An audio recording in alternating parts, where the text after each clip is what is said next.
Ingenio. Orientación. Ingeniería de procesos. Entrada, transformación y salida. Por Ángel Castillo y Alexis Castillo. Más allá de la manufactura. Ingenio. ¿Qué tal? Buenos días, tardes, depende de qué hora nos vean. Bienvenidos una vez más a Ingenio. De este lado, mi colaborador Alexis Castillo. Hola a todos. Hoy tenemos un invitado de lujo, Alberto Armijo, quien, vamos a hablar acerca de temas económicos durante esta conversación, pero antes de ir más a fondo, sí quisiera leer sobre su larga trayectoria, entonces eso será un resumen. Bueno, Alberto Armijo Jardines, licenciado en Economía por la Universidad Autónoma de Nuevo León, la UNI, máster en Política Pública y Mercados Financieros del Programa Internacional de la Barcelona School of Economics. Tiene diversos diplomados y acreditaciones otorgadas por instituciones internacionales, entre los que se encuentran diplomado en Previsiones Macroeconómicas por el Fondo Monetario Internacional, FMI, y diplomado en Métodos Numéricos Avanzados para Macroeconomía por el Centro de Estudios Monetarios y Financieros del Banco de España. Entonces, como pueden ver, Alberto nos está haciendo el favor de estar con nosotros para compartir parte de su conocimiento con todo el auditorio. Alberto, muchas gracias. Primero que nada, muchísimas gracias por la invitación a este espacio, a permitirme hablar con tu público. También, no menos importante, pues un saludo a todos sus seguidores, su público. También pues un agradecimiento a ellos pues por estar sintonizando este episodio que, pues la verdad, yo espero que ya de lo que hemos platicado entre nosotros, pues se ponga bastante interesante. Perfecto, pues comenzamos con la entrevista, Ángel, ¿te parece? De acuerdo, Alexis, De todo nuevo. tuyo. Perfecto, de nuevo, muchas gracias, Alberto, por estar aquí con nosotros y con la comunidad de Ingenio. Pero bien, ya empezamos con un poco sobre quién es Alberto, pero ahora, ya que comentamos sobre tu trayectoria académica, ¿qué haces? ¿Qué hace actualmente Alberto? ¿A qué te dedicas? Sí, bueno, pues ahorita me desempeño como economista senior en la Dirección de Estudios Económicos del Banco de México. Particularmente, yo estoy en la oficina especializada en modelos macroeconómicos. Y bueno, adicionalmente, pues soy profesor de tiempo parcial en el TEC de Monterrey. Cuando cuadran las agendas, pues con gusto estoy ahí como profesor. Estoy en el campus Monterrey. Por lo general doy, pues yo resido en la Ciudad de México. Mis clases son virtuales y se aprovechó muy bien la parte, el lado positivo de la pandemia, ¿no? Que yo pude ingresar con el Tecnológico de Monterrey. Y bueno, yo doy clases afines a las carreras de finanzas y de administración financiera. Y bueno, pues las asignaturas que doy pues son más enfocadas justamente a lo que hago en el Banco de México, que es pues la parte de modelaje económico, ¿no? Dentro de lo que hago al interior del Banco de México, pues es utilizar métodos cuantitativos, es decir, los modelos económicos, pues para hacer recomendaciones de política, y en particular pues de política monetaria, que es lo que hace el Banco de México. Pues esto conlleva pues definir condiciones iniciales para los modelos, o sea, más en términos un poco más aterrizados, pues darle seguimiento a los mercados, tanto a los mercados como a las expectativas de los analistas en variables macroeconómicas, ¿no? Macrofinancieras, y incorporar toda esta información disponible en nuestros modelos para que los modelos tengan pues la última información y puedan de ahí generar pues resultados y pronósticos lo más acertado posible para hacer política. También me encargo de construir, discutir y revisar escenarios de riesgo para la economía mexicana en general. Y bueno, estos también, también sirven estos escenarios de riesgo para hacer pruebas de estrés al sistema financiero mexicano. Y bueno, ya dentro de otra de las responsabilidades de mi trabajo, pues en el mediano plazo y también en la medida de lo posible, es desarrollar investigación académica pues que se relacione al modelaje económico, en particular pues al modelaje macroeconómico. Súper, muchas gracias. Seguimos con la entrevista. Pues, Ángel, ¿me apoyas con la siguiente pregunta? claro, sí, digo, suena bastante complejo lo que haces. Y bueno, tu perfil nos parece impresionante. Por eso, antes de comenzar de lleno en los temas que generalmente tocamos en Ingenio, nos gustaría que nos ayudes con algunos conceptos. Por ejemplo, generalmente se entiende a la ciencia económica como algo relacionado 100% con el manejo del dinero. ¿Tú nos podrías aclarar un poco más el concepto de economía? Sí, claro. Antes también de ahondar en más temas, pues me parece una pregunta bastante acertada para empezar a interactuar con ustedes y con su público en términos de economía, ¿no? Y bueno, yo creo que aquí el comentario que haces, pues se me hace atinado en el sentido de que por lo general el concepto de economía lo limitan a solamente el manejo de dinero o a las finanzas, ¿no? O a la contabilidad hasta a veces, ¿no? Yo creo que va más allá, ¿no? O sea, vaya, no hay que limitarlo en estas estructuras, sino que pues para mí es un concepto más amplio, porque a final de cuentas pues la economía es una ciencia, ¿no? La ciencia económica. Y bueno, entrando a una definición, ¿no? Que se puede dar una definición del libro de texto en la que pues decimos que la economía es el estudio de cómo las personas, empresas y gobierno se organizan y administran recursos, ¿no? Para satisfacer pues las necesidades. Estas necesidades, bueno, en algunas carreras pues se ve la parte de las leyes del mercado, oferta y demanda. Particularmente en una definición del libro de texto podemos encontrar eso. Yo en lo personal me gusta definir más la economía como el estudio de las decisiones que toman las personas en un contexto o en diferentes contextos, pero particularmente en contextos de escasez de recursos. Ahora, estas decisiones, es parte de este estudio, pues estas decisiones conllevan una interrelación entre los agentes que participan en la sociedad, ¿no? Entonces, justamente, pues este estudio conlleva todo eso, la toma de decisiones de las personas y cómo esta toma de decisiones las lleva a interrelacionarse con las personas, ¿no? Y bueno, digo, aquí podemos poner ejemplos, ¿no? Desde ejemplos bastante aterrizados o a lo mejor algunas personas luego los tachan de burdos, pero por ejemplo, en economía se puede estudiar, vaya, ¿por qué un estudiante preferiría faltar a su clase de las 7 de la mañana para dormir un poco más, ¿no?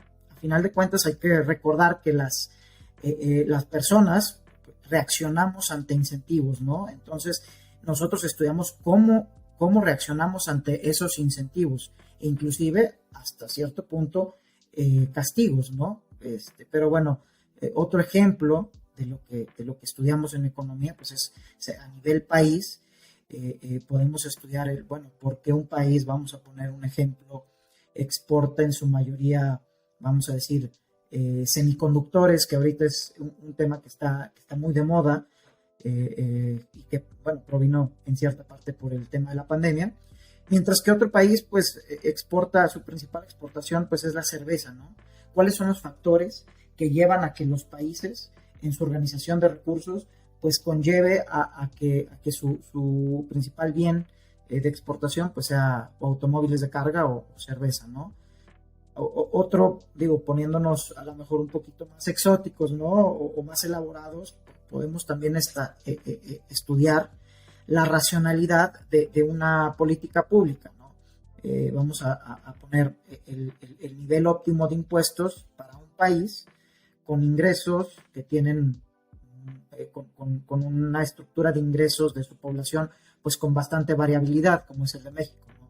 Entonces, digo, podemos, como les menciono, podemos estudiar con economía las decisiones personales y irnos desde lo muy personal a lo macro, ¿no? A algo más, a un contexto pues más grande, como son las decisiones que toma un país, cómo administra los recursos y cómo va satisfaciendo las necesidades que tiene su interior. Entonces, digo, tal vez lo voy a resumir muy burdo, pero sería el estudio de por qué las personas toman las decisiones con los recursos que deben de administrar, su tiempo, su dinero, no sé, su conocimiento. ¿Sería algo así? Sí, exactamente. O sea, yo digo que lo acabas de mencionar muy bien, o sea, muy resumida, de manera muy resumida. Y justo es el estudio de cómo decidimos y por qué lo decidimos, ¿no? Y justo pues, en economía tratamos de ser precisos, y en este sentido pues nos gusta, si vas a tomar una decisión, ¿en qué contexto la estás tomando? ¿La estás tomando con toda la información disponible para tomar esa decisión? ¿O bien tienes una limitación en la información que tienes, ¿no?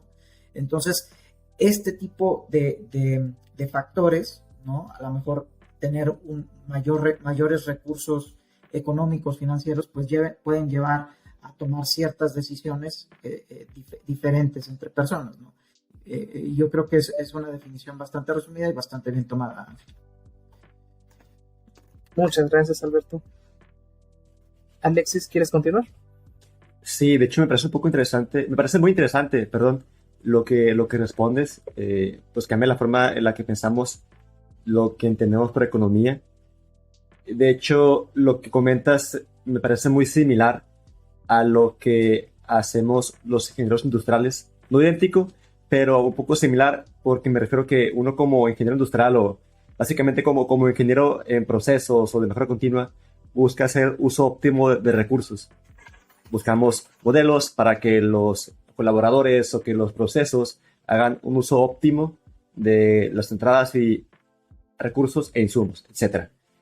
Veo que en su caso, pues un economista va, digamos, un paso antes o un paso por encima, por el hecho de que ustedes lo ven de forma más teórica.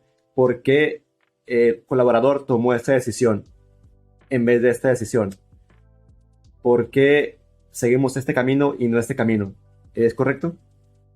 Sí, de hecho, me parece bastante interesante lo que mencionas y como dices, yo creo que compartimos bastante, yo creo que compartimos bastante la línea entre los ingenieros y los economistas. A mí no me gusta, pero luego la gente le dice a los economistas los ingenieros sociales, ¿no? A lo mejor una definición bastante que quiere levantarse el cuello.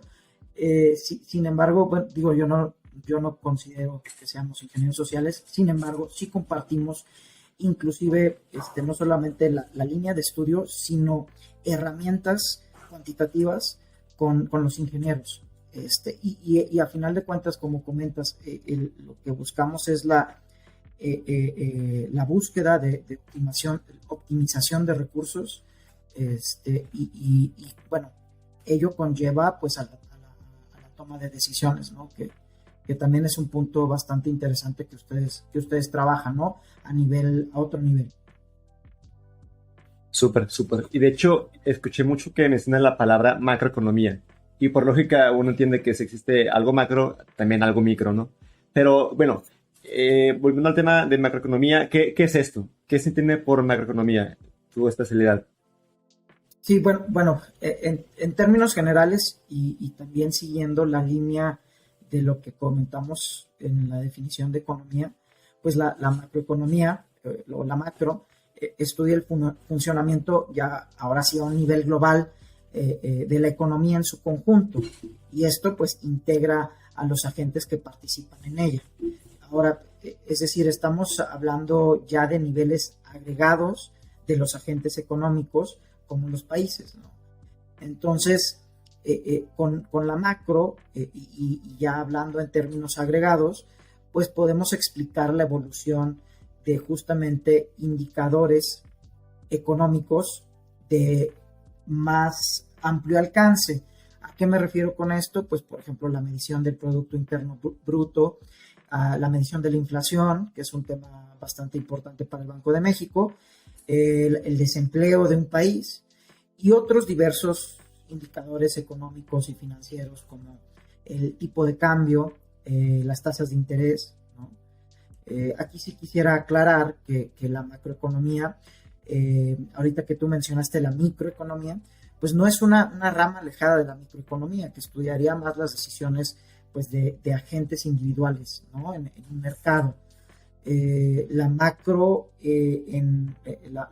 macroeconomía moderna toma como punto de partida la microeconomía, el individuo, para explicar pues distintos fenómenos económicos globales, ¿no?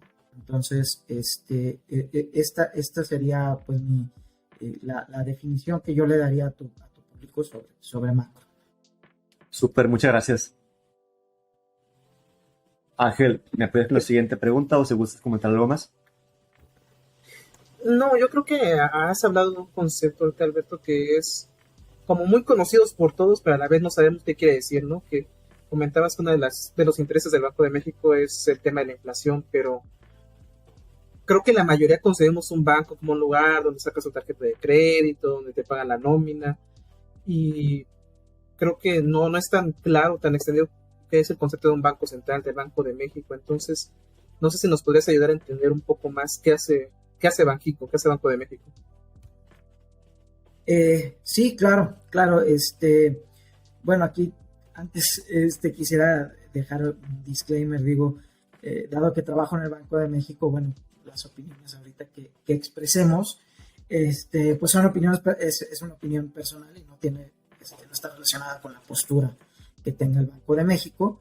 De acuerdo. Y bueno, ya ahora sí entrando en tu pregunta, pues vaya, el Banco de México, como lo mencionaste ahorita, pues no es un banco regular, un banco comercial, vamos sin poner marcas, ¿no? Aquí en el que tienes tu tarjeta de débito, tienes tu tarjeta de crédito y sacas dinero. El Banco de México es el principal, más bien el único emisor de billetes y monedas en el país.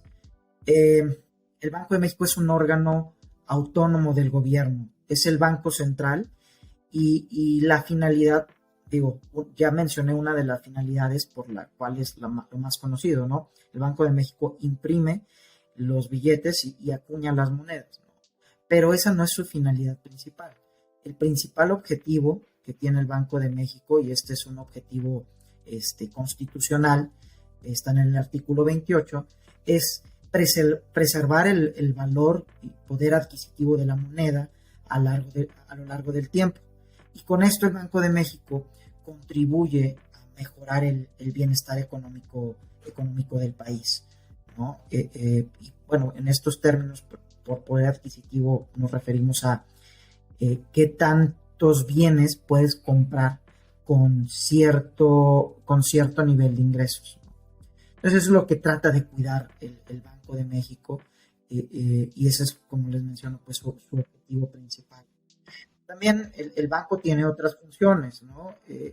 Administra las reservas internacionales del país, actúa como prestamista de última instancia de la banca privada y también pues es uno de los representantes financieros públicos ante instituciones multilaterales, pues ya sea el Banco Mundial, el Fondo Monetario Internacional, el Banco Interamericano de Desarrollo, ¿no?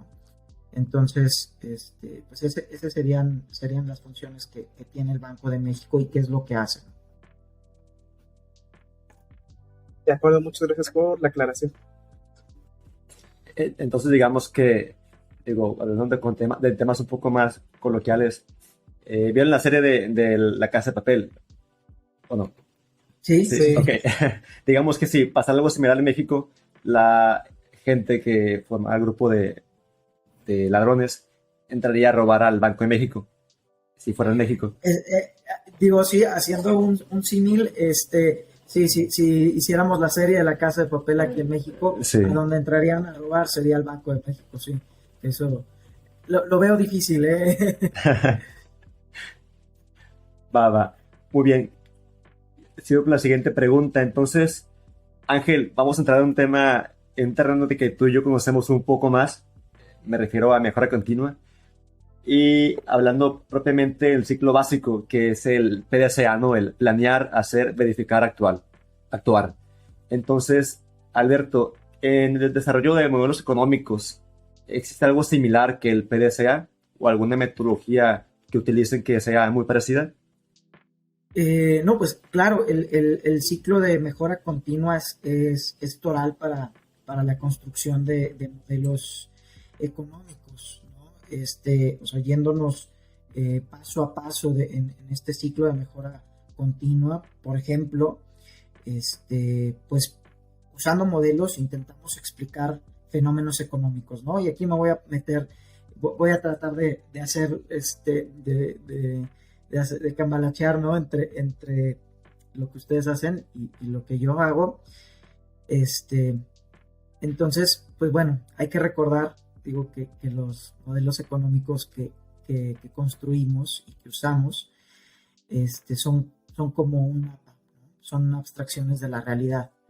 Entonces, dado esto, pues es de suma importancia definir una directriz de la cual nosotros queremos trabajar, ¿no? Es decir, ¿qué pregunta queremos responder con nuestro modelo? O sea, ¿qué fenómeno económico queremos explicar? ¿No? Y luego, pues una vez que tenemos esto, ¿con qué metodología vamos a atacar este problema para resolverlo? Y aquí justamente pues entramos en la parte del ciclo de mejora continua, ¿no? Que es la parte de planeación. Una vez que tenemos ya definido esto, ¿qué hacemos? ¿No? Vamos a la parte de hacer. Y bueno, aquí es justamente donde empezamos ahora sí que a hacer la talacha en la parte de, ahora sí muy coloquialmente, en la parte de modelos, ¿no? Vamos a tener que ahora extraer y transformar los datos que vamos a usar en nuestro modelo y que a su vez pues van a sustentar el mismo modelo, ¿no? También pues revisamos qué generalidades empíricas ya se han observado antes y que podrían estar presentes en el fenómeno que podemos atacar, porque así nosotros ya tenemos una base, ¿no? para empezar, ¿no? O de perdido una pista de hacia dónde vamos. Y también pues definimos las ecuaciones que van a gobernar el comportamiento de nuestro modelo. Entonces, esta parte sería la parte del hacer, ¿no? De nuestro ciclo de mejora continua. Y bueno, ya justamente con estos ingredientes, siguiendo en la parte del hacer, pues programamos el modelo computacionalmente y lo alimentamos con datos, ¿no? Entonces, digo, me estoy yendo como en el proceso que haríamos en la parte de modelos. Y siguiendo con esto, pues tenemos que verificar, ¿no? ¿Qué vamos a verificar? Pues obviamente son los resultados que nos arroja el modelo, ¿no? Los parámetros que tiene nuestro modelo son consistentes, o sea, es decir, estos resultados son congruentes con la teoría, ¿por qué sí, por qué no? Vemos si el modelo puede replicar lo que ya se observó. Entonces, este tipo de cosas son las que queremos atacar cuando nosotros verificamos el modelo. Y yo creo que aquí, justamente ya juntando un poquito con lo que ustedes hacen, es precisamente donde en los departamentos pues de calidad en particular, en el sector industrial, pues se fija mucho, ¿no? Tiene un modelo de producción, ¿no? Y en sus diferentes etapas, y es donde tú empiezas a probar si los parámetros que tiene el modelo pues son los adecuados para el nivel de producción que tú quieres, ¿no? O para el nivel de recursos que tú tienes.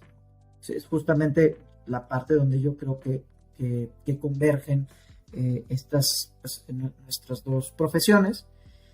Y bueno, al final lo que hacemos en la parte de actuar, pues para mí es responder una pregunta. Y todo esto, pues, esto de los modelos y que queremos responder un fenómeno económico, pues ¿para qué lo hacemos, no?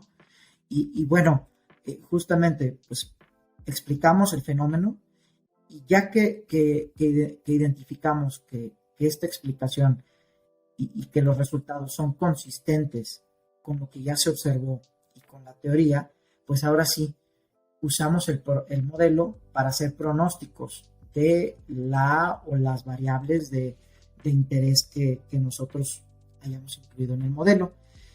Y una vez, justamente para cerrar el ciclo, pues ahora sí vamos a comparar nuestros pronósticos con el pasado, ¿no? Es una forma de evaluarlo, pero también con otros modelos, ¿no?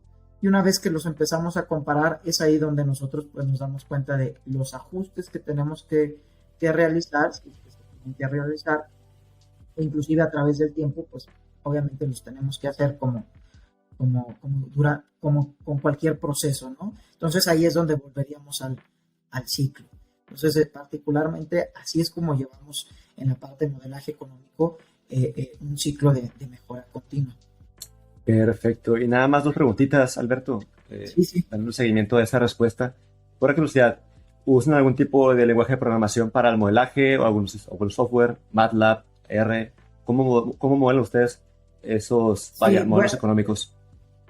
Bueno, aquí ya depende de las preferencias y también de los recursos que tengas, ¿no? Por ejemplo, pues MATLAB es un lenguaje programático que tiene un costo, ¿no? Y es algo elevado.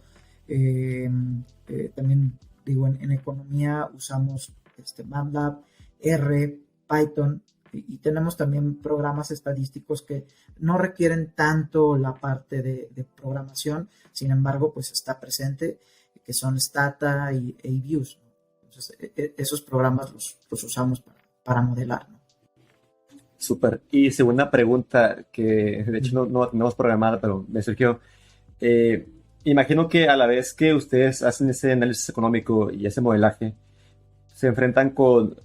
Yo sé que de cajón hay varias variables cuantitativas, pero a la vez me imagino que hay bastantes variables cualitativas. ¿Cómo evalúan ustedes esas variables cualitativas de forma cuantitativa en el modelo? Me parece bastante interesante esta pregunta y justamente porque aquí entra un tema que no mencioné, ¿no? Por la estructura del plan del ciclo de mejora continua. Y es que justamente en macroeconomía, la parte cualitativa que mencionas entra en el juicio del modelador, ¿no? Entonces, cabe recordar que justamente cuando hacemos modelos macro, cuando menos, la parte cualitativa es donde tú evalúas hacia dónde quieres, en cierta medida, dirigir las cosas, ¿no? O hacia dónde van, ¿no? Y es algo que también les mencioné al principio. Disculpe. No pasa nada. Estamos en vivo. Sí, como les decía, ahí se me fue la respuesta. Justamente empieza a entrar la parte del juicio del modelador, ¿no? Yo les mencionaba al principio que dentro de mis tareas pues es también proveerle a los modelos las condiciones iniciales, y estas condiciones iniciales venían primero sirven para darle al modelo la información más oportuna posible, pero también es juicio del modelador justamente el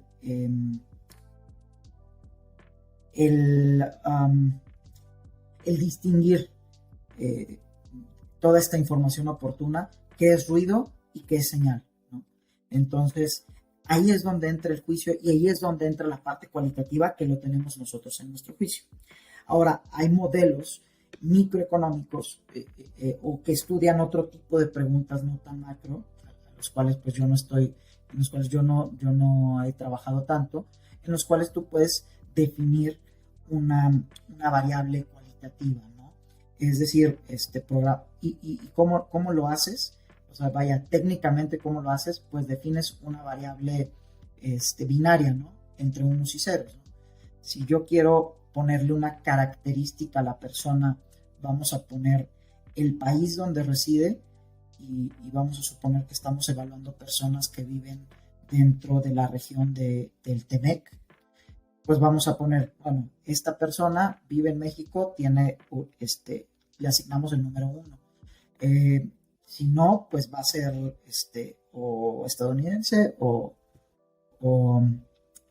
canadiense. Entonces, así nosotros pues podemos obtener una variable cualitativa para meterla a nuestro modelo microeconómico, ¿no? Microfinanciero, por ejemplo. No, súper, oye. De hecho, mucho de lo que me dices me hace sentido. Yo me especialicé en esta parte de estadística durante la carrera, entonces toda la parte de modelos me gusta mucho. Y una pregunta más, ya para cerrar con este tema de modelos.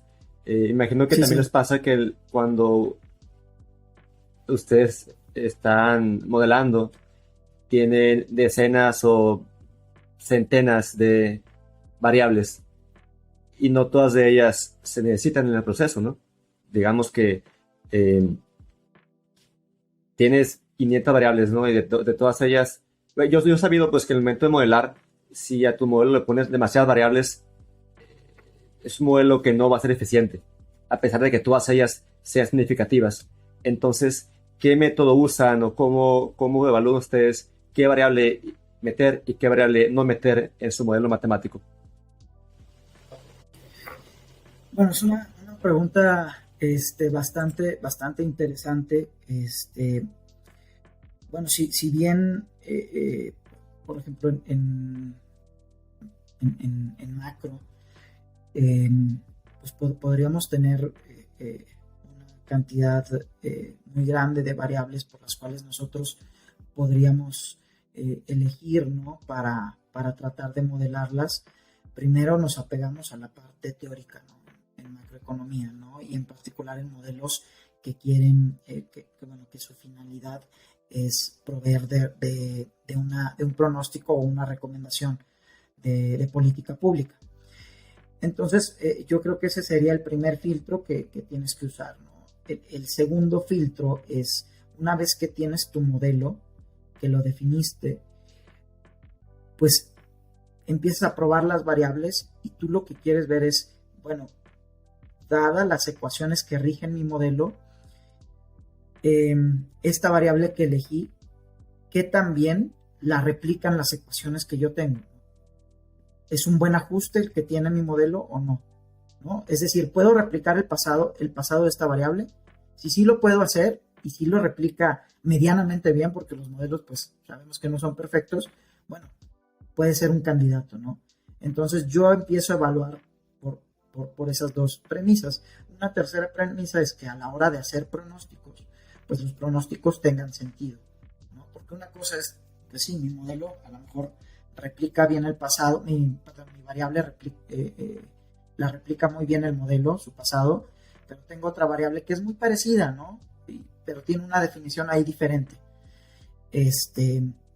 Pero a la hora de hacer el pronóstico, pues no hay algo que tenga sentido. Entonces, una evaluación también correcta es pues, que el pronóstico tenga sentido y que, bueno, el margen de error de ese pronóstico pues sea el más pequeño, ¿no? Esa es otra premisa que se utiliza. Y bueno, aquí también quisiera también ponerla en paréntesis, es que pues es también parte juicio otra vez del modelador, ¿no? Si las características de cierta variable, si ciertas características de la variable no van de acorde con tu modelo o quieres extender esas características, pues buscas otra que te pueda dar lo que estás buscando, ¿no? Entonces yo muchas personas dicen que esto es como ir a la pizca, ¿no? El cherry picking, ¿no? Vas buscando las variables, o las manzanas que estén, pues que sean lo mejor para el jugo de manzana que vas a hacer, ¿no? Ya bajándole un poquito más, ¿no? Vas a buscar las mejores manzanas para que tu jugo sea el más sabroso. Aquí justamente es la parte que yo quería explicar, es donde entra el criterio del modelador. O sea, ahí tú empiezas a ver una naranja para tu jugo y a lo mejor puede ser bastante buena por fuera, pero por dentro no sabes. Entonces sí te tienes que meter a esa parte de sus características, tanto externas como internas, para poder también definir tú como modelador si la vas a incluir o no. Súper excelente. Muy completa tu respuesta, Alberto. Y Ángel, esto me recordó mucho al diagrama de pescado. ¿Te acuerdas? Que aquí podemos ver que tanto el método como la mano de obra, aclarando la mano de obra como si fuera el evaluador, tiene mucha relación con el resultado del modelo. Es correcto, son inputs súper importantes y creo que los menos controlables, y por eso hay que tener una educación previa para tomar las mejores decisiones a la hora de hacer esa pizca de manzanas, ¿no? Claro, claro. Sí, es correcto. Definitivamente, o sea, tienes que tener un contexto profesional para poder hacerlo, ¿no? Es correcto. Aún así, como bien dices, el modelador es la parte cualitativa y pues ya va definiendo qué toma y qué no toma, ¿no? Claro, justamente como dices, es la parte cualitativa, si bien tiene ciertos estándares para los cuales tú vas a elegir las naranjas, ¿no? Tiene que tener cierto diámetro, ¿no? Cierto color en una escala de colores. Al final, tú tienes cierto juicio para decidir si van o no van, ¿no? Es correcto. Pues mira, Alberto, viendo que la parte de la ciencia económica y de la ingeniería de procesos no está tan aislado uno de otro, nos estábamos preguntando si dentro de Banxico, que es la banca del Estado, o dentro de la banca múltiple, existe departamentos de ingeniería de procesos, ingeniería de mejora continua. Ojo, ahí en lo que... No es banca del Estado, ¿verdad? Dentro de tu pregunta, sí, quiero aclarar eso. Sí. No es la banca del Estado. No, está descentralizado, ¿verdad? Sí, perdón. Es un órgano autónomo, ¿no? Correcto. Aclarando un poquito, porque sí, la definición ahí cambia mucho el sentido de las preguntas y también el sentido de lo que la gente puede interpretar de lo que hace el banco. Y bueno, ya entrando en la pregunta, digo, al ser una institución, si bien autónoma, pero pública, pues obviamente tenemos las auditorías auditorías de la federación, ¿no? Entonces, para ello necesitamos tener una ingeniería de procesos atrás, la cual defina, pues, vaya, lo que se hace y cómo se hace en el Banco de México. Por ejemplo, les comenté que, bueno, una de las funciones del banco es la emisión de billetes y monedas. Nosotros los fabricamos, ¿no? Entonces, atrás de ello, pues hay una ingeniería del proceso de fabricación de los billetes y monedas, ¿no? Hay una ingeniería en el proceso de tratamiento de datos. A final de cuentas, hay mucha información confidencial que nosotros manejamos, de la cual nosotros tenemos que definir procesos y tenerlos no tan solo definidos, sino auditados, ¿no? Y bueno, también por otra parte, pues, por ejemplo, otra de la parte donde la ingeniería de procesos entra muy de lleno con el Banco de México es en la parte de ciberseguridad. No solamente el interior del Banco de México, sino el exterior, ¿no? Entonces, sí estamos familiarizados. Sin embargo, esta parte de ingeniería de procesos, hablando con profesionales como ustedes, pues ahí es donde tú notas que es diferente a lo que podría ser la ingeniería de procesos de la banca múltiple, como me mencionabas, o como otros ejemplos que podrían tener pues en su vida profesional, ¿no? Sí, digo, tal vez la banca múltiple, al ser un negocio, lo que está buscando es la optimización de recursos, como estos cajeros inteligentes que llevamos en varios bancos, los cuales lo que buscan es una disminución del labor para hacer una optimización de procesos que ya pueden ser 24 horas, o aunque el call center no está directamente relacionado con el banco, es un subcontratado, claramente un ingeniero de procesos puede definir cuáles son las preguntas que sí puede responder el bot y cuáles no, cuál es el porcentaje aproximado de esas preguntas, para que el bot responda lo más rápido posible las preguntas más comunes y calcules correctamente cuánto personal necesitas en el call center para responder preguntas más complejas. Pero sí, no es lo mismo una institución pública o una privada, ¿no? Los objetivos son completamente diferentes. Pero la ingeniería de procesos, al fin y al cabo, es la misma, ¿no? Entender los inputs, la transformación y dar la salida requerida. Sí, bien, como dices, podría ser diferente, pero vaya, igual el objetivo de optimización de recursos, vaya, en ambos contextos está presente, ¿no?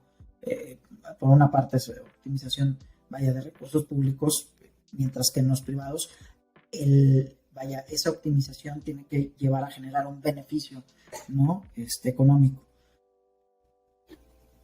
Es correcto. Está muy interesante esta plática. Alexis, vamos a seguirle dándole flujo. ¿Nos ayudas, por favor? Claro.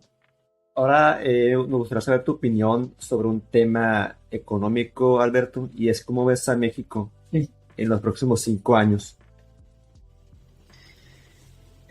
Pues es una pregunta difícil en el sentido de, bueno, como pronosticador, a medida que tú te alejas en el tiempo que tú quieres hacer un pronóstico, pues entre más lejano, pues más incierto es el panorama que puedas encontrar, y más aventurado para uno es pues hacer algún comentario al respecto. Yo acotaría a lo mejor mi perspectiva sobre la economía mexicana tal vez de 1 a 3 años, y en este sentido yo lo acotaría a este horizonte, viendo los retos que tiene la economía. En particular, y tratando de ser lo más breve posible, pues tenemos en puerta una muy probable recesión en Estados Unidos, la cual pues por la relación comercial que llevamos con nuestro vecino del norte, pues va a impactar en la evolución económica de nuestro país. Entonces, yo creo que ese es el primer reto que tenemos en puerta, y hay otro que no lo tenemos en puerta, sino que ya está dentro de nuestra casa, y es un tema también bastante importante, no solo en el tema macro, ¿no? Para las empresas, sino para las mismas familias, que es la inflación, ¿no? Y es un tema que a nuestra generación, vaya, me incluyo en su generación, pues no nos había tocado vivir, ¿no? Tal vez a nuestros padres les había tocado vivir inflaciones con niveles de inflación bastante altos. Entonces ese es otro reto que justamente el Banco de México ha tratado de atacar y sigue atacando, con el fin de pues justamente preservar el poder adquisitivo. No obstante, pues mientras la inflación continúe en niveles elevados, pues el panorama para México pues se vislumbra pues bastante se vislumbra incierto. A medida que la inflación comience a bajar, pues bueno, podemos abrir a un panorama un poco más positivo. Y bueno, el otro principal reto, además de la recesión en Estados Unidos, y creo que es un reto que yo creo podría venir no en el siguiente año, sino para 2024, sería la parte de finanzas públicas. Y es un tema que hasta el momento se ha contenido. no ha salido, no han salido riesgos derivados de este. Sin embargo, a medida que comience esta recesión, pues se va a convertir en un tema, un reto bastante importante para el país. No quisiera decir que veo solamente la parte negativa. Sin embargo, sí veo la parte de retos que se vienen, ¿no? para los próximos 3 años. Aquí inclusive me gustaría incluir tanto a ustedes como al público, vaya, su opinión al respecto.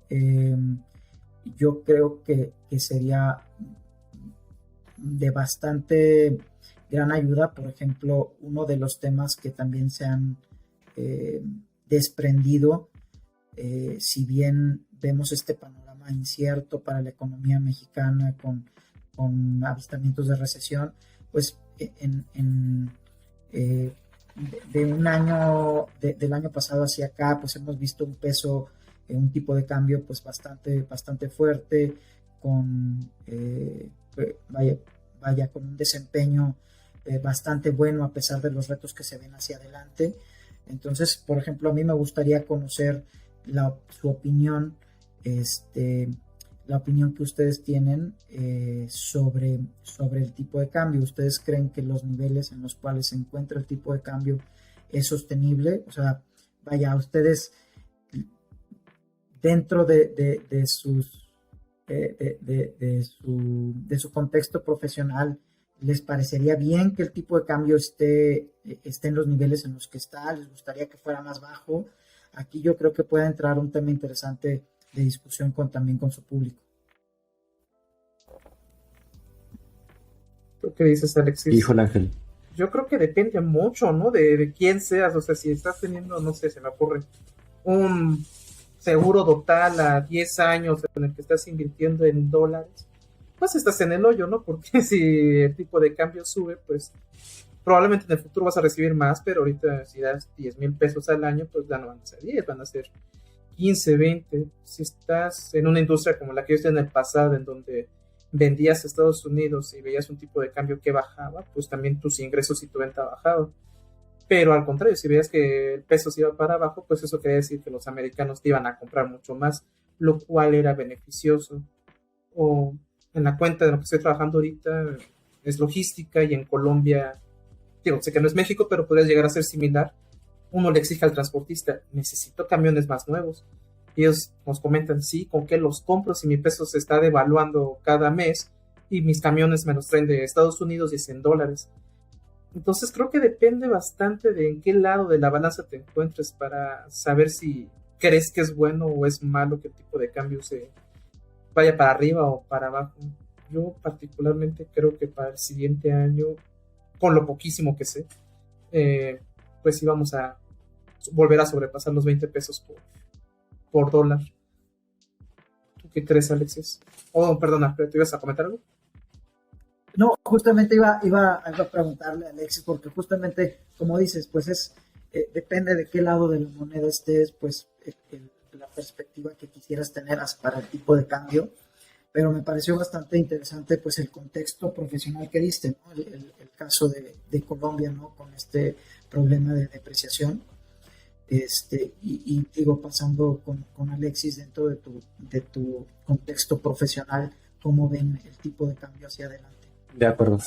Bueno, Ángel, yo tengo un perfil menos economista que tú, entonces mi opinión no va a ser tan robusta como la tuya, pero yo pienso que, al igual, mucha gente invierte en protección cambiaria, ¿no? En dólares, y yo sé que si el peso se aprecia, a ellos les va a afectar, ¿no? Van a perder sus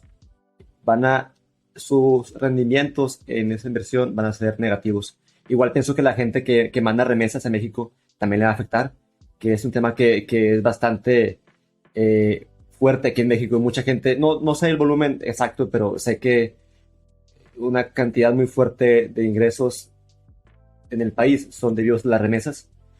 pero también desde mi perspectiva personal, siento que un peso más fuerte globalmente es bueno para todos. Bueno, creo que también aquí salió con tu participación a la luz un tema bastante, digo, importante. Este, se me hizo relevante lo que mencionaste acerca de las remesas. Y esto lo voy a unir a lo que mencioné sobre la recesión económica. En particular, pues sí, como dices, a medida que el peso se continúa apreciando, pues los dólares que mandan, compran menos bienes, ¿no? Porque pues el peso está siendo más fuerte y las familias que reciben estos dólares tienen menor posibilidad de consumo, ¿no? Entonces, en ese sentido, una recesión económica en Estados Unidos, pues también impacta el flujo de remesas que va a haber en México para el siguiente año, ¿no? En particular. Y esto es bastante importante porque pues una parte del consumo privado de las familias, es decir, el consumo de las familias, pues es explicado, en particular de las familias con menores recursos, es explicado por esta parte de las remesas, ¿no? O está asociado más bien a la parte de las remesas. Entonces, justamente, si vemos cómo del tema de la recesión cae de forma, por así decirlo, piramidal, pues otros temas los cuales pues afectan, ¿no? La evolución económica del país. Pues estaremos viendo en un año cuál es la situación, ¿no? Pero yo creo que en general México es más fuerte, ¿no? Digo, la probabilidad de que caiga en recesión Estados Unidos es alta, pero todavía sigue, o sea, no es un hecho todavía. Ahora, bueno, nos podemos meter a temas más cabalísticos, ¿no? Y, bueno, por ejemplo, ahorita que está la Serie Mundial, bueno, los años están jugando los Phillies de Filadelfia contra los Astros de Houston, y bueno, ahí hay, en temas cabalísticos, las veces que ha quedado campeón de la Serie Mundial los Phillies de Filadelfia, ha habido una crisis financiera. Entonces, no, pues que no gane.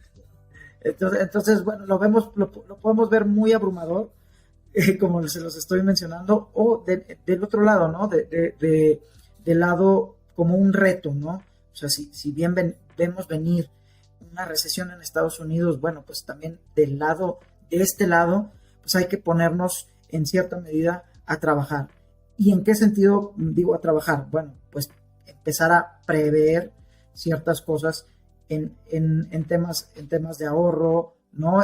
Por ejemplo, en la parte logística o contractual, pues con coberturas, si es que es posible. Digo, es en ese sentido que uno pues va realizando acciones al respecto, ¿no? Oye, me imagino que de repente se encuentra con muchos de esos fun facts, ¿no? Con los modelos económicos, como lo comentabas de la Serie Mundial. Sí, claro. Y somos también muy cabalísticos en ese sentido, ¿no? Bueno, pues hay que ver qué pasó la última vez que Argentina ganó el Mundial, porque seguramente este año va a ganar, o yo espero. Vamos a ver, pues ya justamente los principales bancos de inversión empiezan a hacer a generar sus probabilidades de quién va a ganar la próxima Copa del Mundo, y justamente Argentina es uno de los favoritos. Digo, no concuerdo, pero bueno, vamos a ver qué tal viene este mundial ahora invernal. Ya estaremos platicando de eso en diciembre, a ver quién ganó. Pero bueno, oye Alberto, hemos hablado ahorita bastante de la parte numérica, cuantitativa. Yo me acuerdo cuando estaba en la universidad y teníamos ingeniería económica, y tal vez esté mal o yo esté recordando mal, pero nos mencionaba que los modelos económicos en general se basan en entes o personas ficticias, las cuales toman las mejores decisiones con la información que tienen. Pero también hay otro concepto de economía conductual, en donde no siempre una pérdida de 10 pesos impacta del mismo modo que una ganancia de 10 pesos. Entonces, yo sé que tal vez no está dentro de los conceptos macroeconómicos, pero ¿tú nos podrías hablar un poquito de la economía conductual? Bueno, vaya, la economía conductual es una rama que se desprende, digo, de la ciencia económica, en particular de la parte micro. Aquí, como mencionaste, bueno, que modelamos alrededor de agentes ficticios. Yo ahí diría que más que ficticios es vaya un agente representativo, ¿no? Tomamos ciertas características de los agentes de cierta economía y lo hacemos representativo para ver en ciertos términos, pues qué va a pasar con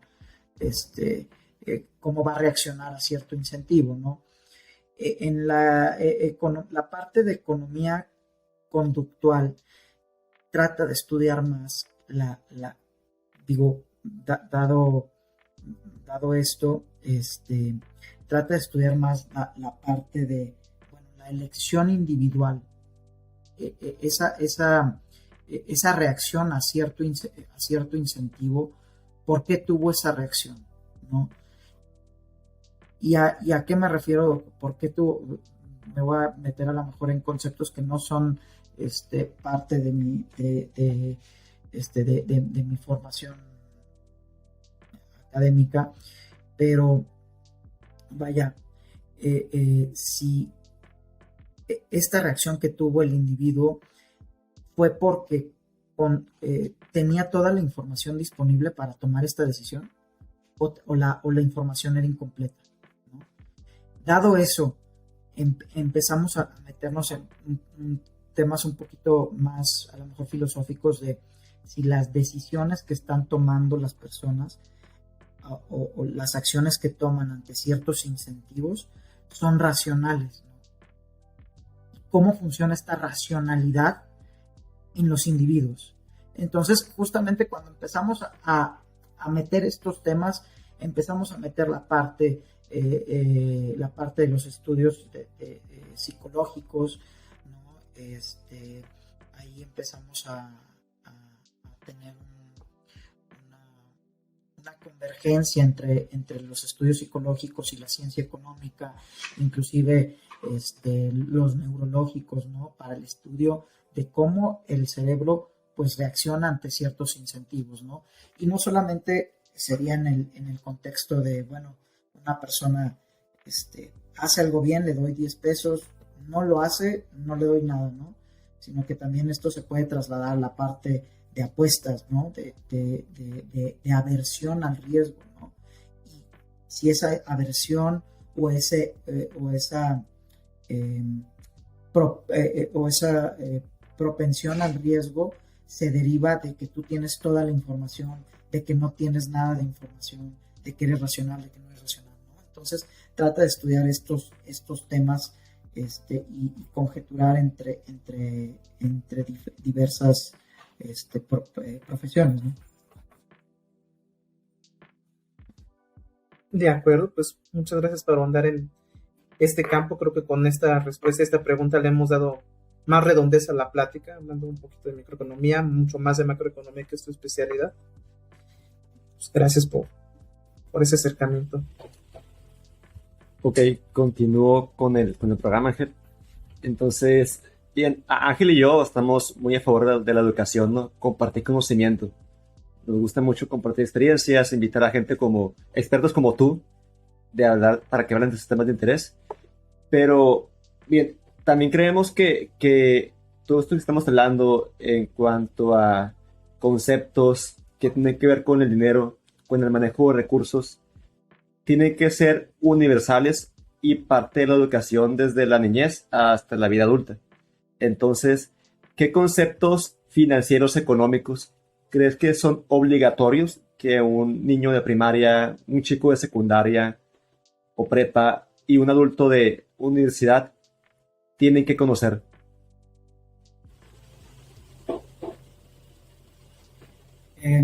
Bueno, Me parece muy buena tu pregunta, en particular, bueno, del tema, ahondar en el tema de la educación me parece bastante importante, ¿no? Y la educación, digo, me parece importante debido a que pues es uno de los, es de los principales motores de crecimiento de largo plazo en un país, ¿no? La generación de capital humano de calidad, ¿no? Entonces, en este sentido, pues, respondiendo a tu pregunta, antes de incluir algún concepto financiero dentro de la educación básica en México, yo creo que se debería enseñar las matemáticas de una manera más fundamental, ¿no? De una manera en la que nosotros le encontremos lógica a las matemáticas, ¿no? Los fundamentos matemáticos son importantísimos. Muchas personas dicen, pues es que yo no, lo que yo voy a hacer no tiene nada que ver con las matemáticas. Y eso es el error que muchos cometemos, inclusive yo lo cometí en algún momento. Yo creo que un buen fundamento matemático genera que las personas tengan aumenten la capacidad de razonamiento y de lógica, ¿no? Que son dos conceptos bastante importantes y que creo que en la educación en México se dejaron a un lado. Estoy hablando, por ejemplo, en la educación secundaria, ¿no? Creo que el déficit educativo que hay en México debido a que no hay una buena enseñanza de las matemáticas es provocado por ello, porque no hay una buena enseñanza de las matemáticas. No sé, por poner un ejemplo, o sea, cuando le hablas a un niño de fracciones, cuando crece, o sea, lo aprendes todo tan mecánicamente, o sea, vaya, pues sí, mecánicamente, que cuando creces, pues no sabes que una fracción, a final de cuentas, es una proporción, ¿no? Una relación entre dos cosas. Entonces, justamente, el buen desarrollo de las matemáticas va a permitir que los niños puedan, pues, tener esta habilidad, ¿no? Lógico-matemática de empezar a relacionar las cosas. Y la otra parte que creo que también, pues, tenemos un déficit bastante grande es en la parte de comunicación. O sea, en la parte del español, y no me voy a meter en nada de la parte de lenguajes, sino en la gramática, ¿no? La forma en la que las personas expresan sus ideas, ¿no? Yo creo que es otra parte que no se enseña tal cual en México, sino te enseñan, mira, esta es la gramática, aquí tienes los artículos, estos son los verbos, estos son los adjetivos, pero hilar una idea y que de esa idea surja un argumento, no, o sea, se aprende de manera didáctica, ¿no? Son yo creo que cosas que han generado este déficit educativo en México, ¿no? Y son dos cosas que se tienen que atender con premura. Ya pasando a la parte, una vez que se atiendan estos dos pilares de la educación, yo creo que, digo, por supuesto que tiene que haber, que se tiene que incluir la educación financiera en México. Yo creo que desde primaria es importante aprender los conceptos de ahorro, ¿no? Conceptos muy básicos, ¿no? Podremos ir avanzando a medida que avances en los ciclos escolares, pero que los niños sepan qué es el ahorro, para qué sirve y qué beneficios le puede traer hacia el futuro. Yo creo que es primordial, ¿no?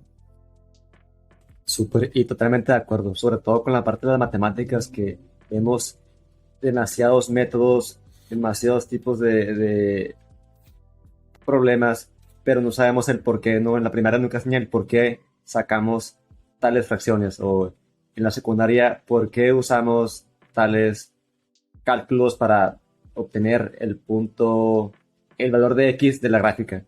Cosas que son imprescindibles para que a un chico le llame la atención. Las matemáticas no lo cubren en la educación básica. Sí, yo creo que es también muy... y creo que también hacia futuro es bastante importante este aspecto, porque hacia donde se está mudando todo el mercado laboral es esta parte lógico-matemática, ¿no? O sea, ya digo, se va a empezar a sustituir el trabajo, ¿no? Por la automatización. Y a final de cuentas, digo, la automatización no es mala, pero aquí es donde nosotros tenemos que trascender del trabajo a la automatización. ¿Y quién es el que genera esa automatización? Pues las personas, carreras que tienen bases fundamentales matemáticas, ¿no? Los programadores, digo, inclusive no nos alejemos mucho, los abogados inclusive ya están empezando a programar, ¿no? Entonces, programar implica tener una base lógico-matemática bastante fuerte, ¿sí? Y me refiero, los abogados empiezan a programar porque ya por ejemplo, los contratos los empiezan a hacer en automático, ¿no? Programan el contrato y llega una persona con ciertas características y el contrato se llena solo, y ahí está, ¿no? Entonces, a lo mejor te quieres meter a estudiar leyes, pero ya estamos mudando a esa parte donde empieza a converger la programación, las matemáticas, la lógica, con mucho. Sí, estamos en medio de una transformación digital. Exacto. Es correcto, y como bien decían, también la parte de ser capaz de unir dos ideas de manera lógica.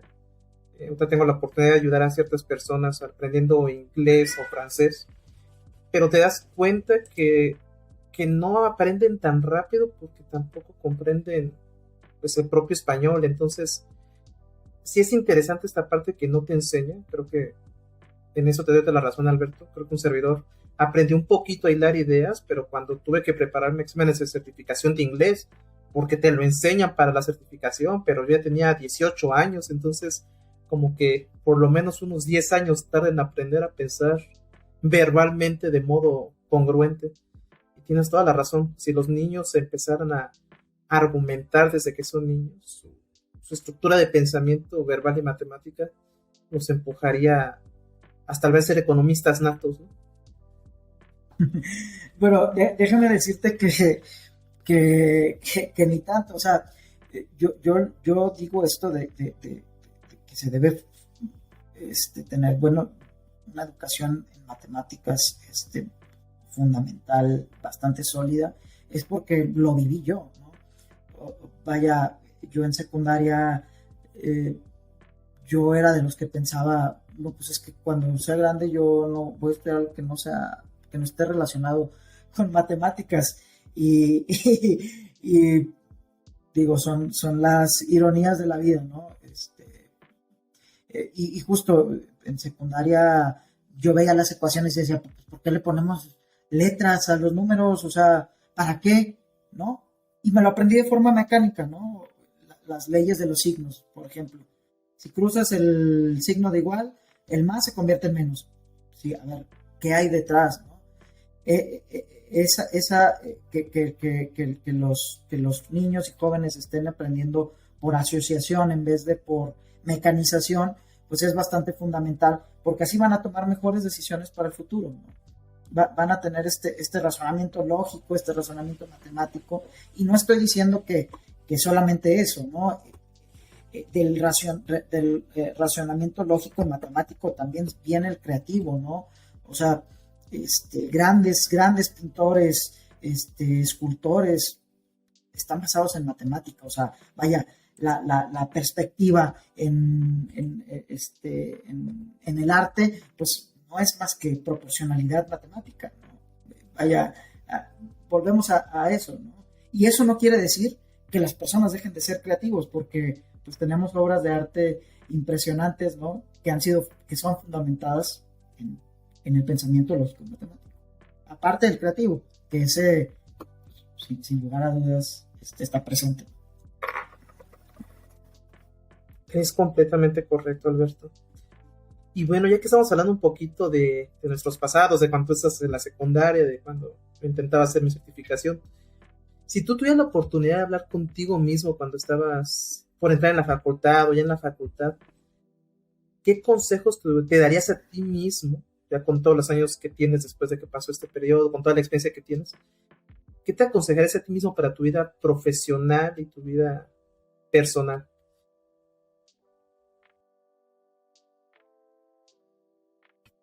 Pues yo creo que sería más que nada tener bien definido un plan, justamente entrar a la mejora continua, ¿no?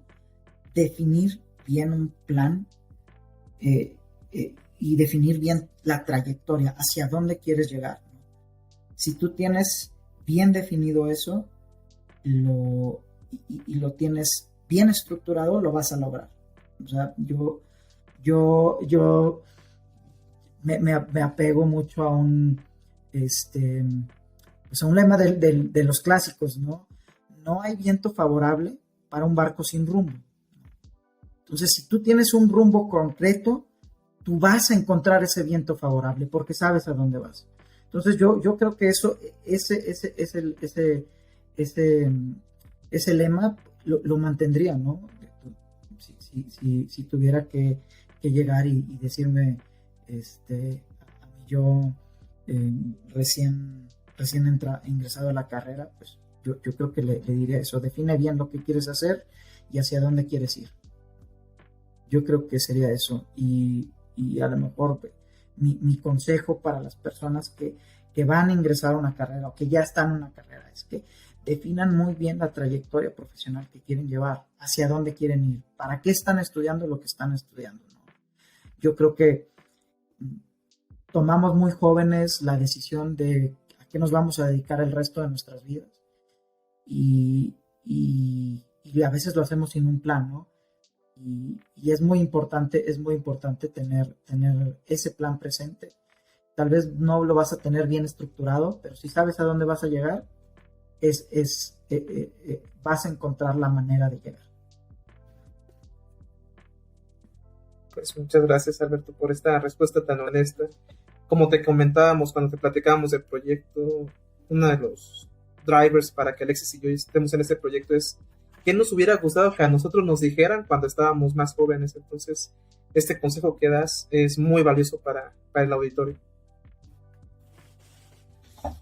Sí, bueno, ya entrando al tema pues del proyecto, pues me parece un proyecto pues que tiene justamente los elementos para ayudar y para apoyar no solamente a profesionistas en diferentes ramas, que eso es bastante importante, sino también a personas que están estudiando, que van a ingresar a una carrera. Pues me parece que es un proyecto que les puede ayudar mucho a definirse y a definir qué es lo que quieren hacer, ¿no? Y por eso también los felicito. Gracias.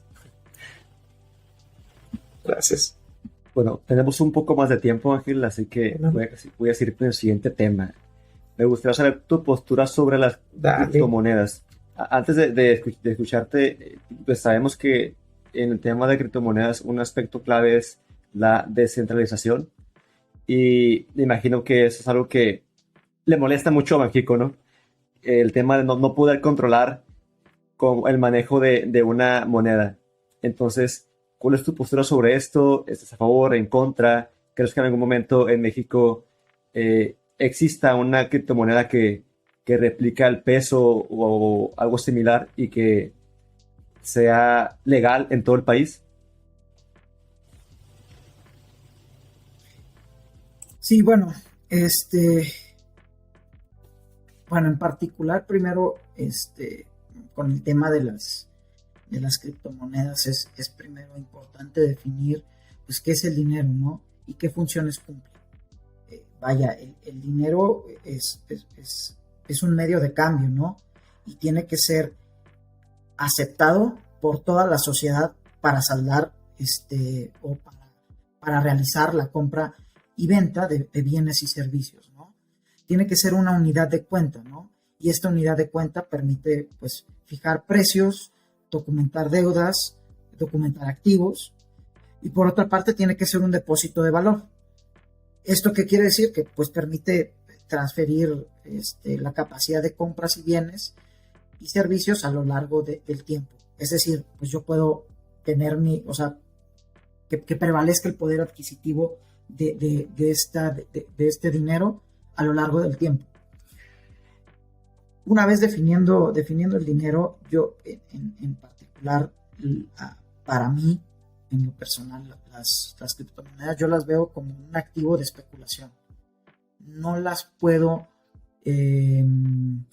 no las podría clasificar como dinero porque no cumplen con la definición de dinero, ¿no? O sea, sí son un medio de cambio, pero no son aceptados completamente por la sociedad. Son una unidad de cuenta, pues no del todo, ¿no? Dado lo que ya vimos que pasó, ¿no? Tiene una volatilidad increíble, entonces a medida que tienen una volatilidad grande, pues la unidad de cuenta pierde esa función, ¿no? Por otra parte, ¿cuál es el futuro que yo veo en las criptomonedas, ¿no? Y entrando pues ya hay una diversidad enorme una gran diversidad de criptomonedas. Y mi perspectiva es que pues yo haría referencia a una experiencia histórica, a una experiencia anecdótica, ¿no? En México, y a lo mejor me voy a meter en historia, pero es para sustentar mi ejemplo. En el México revolucionario, cada estado tenía su moneda, ¿no? Y inclusive había estados hasta que tenían dos monedas, ¿no? Inclusive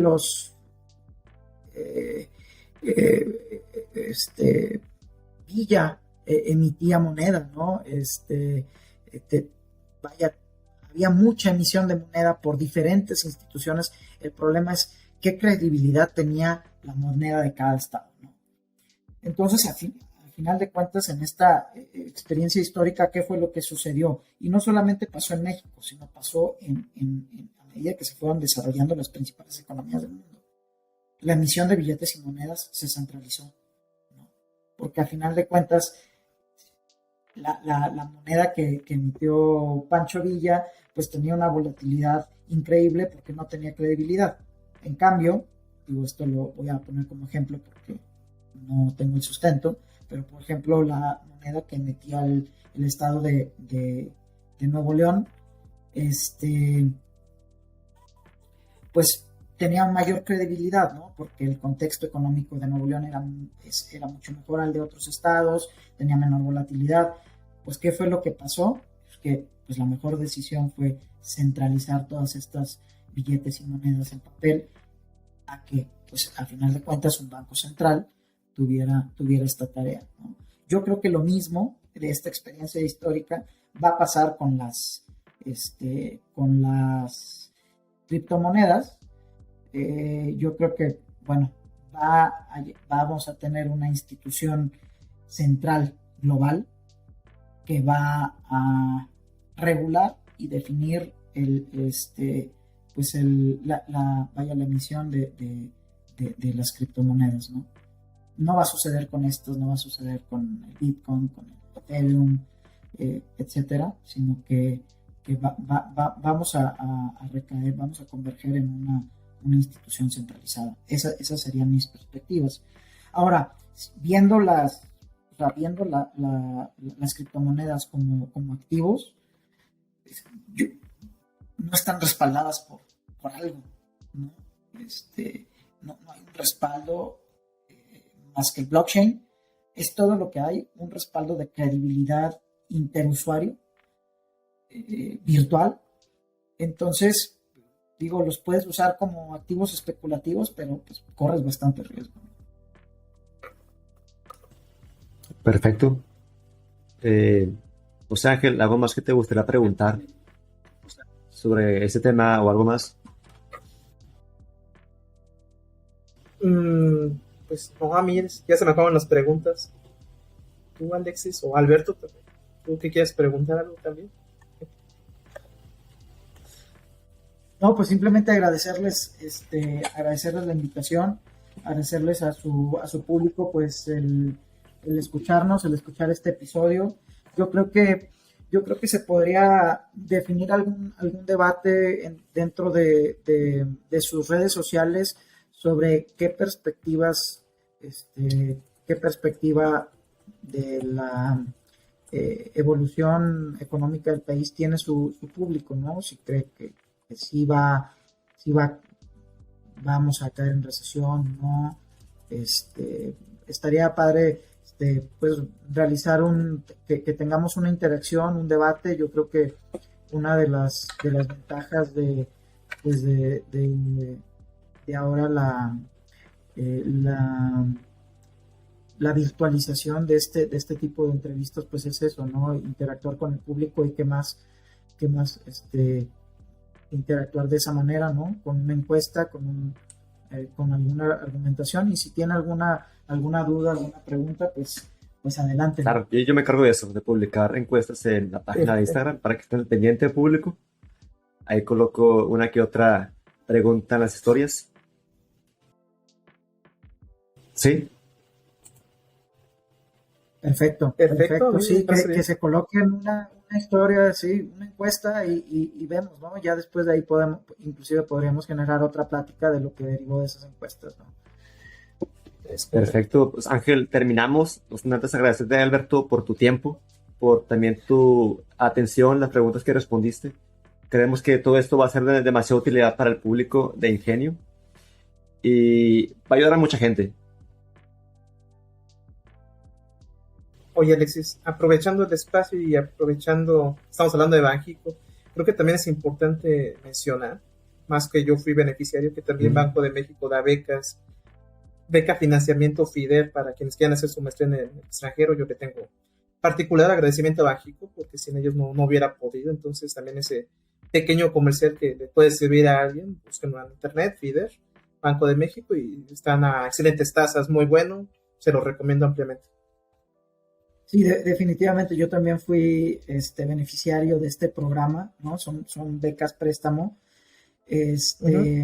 para estudiantes de posgrado, y bueno, es una iniciativa que va en pro de esta pues de este impulso en el capital humano del país, y yo creo que es un recurso que si alguien en su público está pensando en estudiar un posgrado, es un recurso al cual pues les aseguro que no se van a arrepentir de aplicar, ¿no? Y el beneficio que van a tener va a ser exponencial.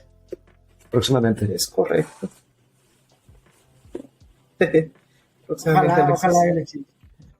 Bien, Ángel, sin nada más que comentar, esto fue Ingenio. Ingeniería de procesos más allá de la manufactura.